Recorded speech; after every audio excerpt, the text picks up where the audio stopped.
When you trade stocks, you have choices on how to execute your order. A limit order is one of the most common ways to trade.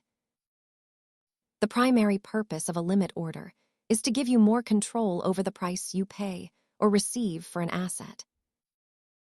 Unlike a market order, which executes immediately at the best available price, a limit order ensures your transaction happens only at your specific price.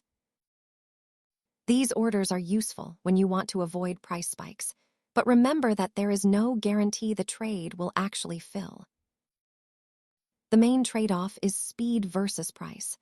Market orders prioritize getting the trade done, while limit orders prioritize the price you pay.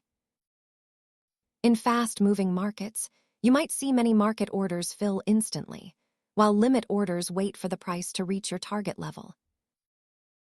Always consider the trade-off. If you absolutely need a position filled, a limit order might leave you on the sidelines if the market moves. Understanding order types is a key step in building your investment knowledge.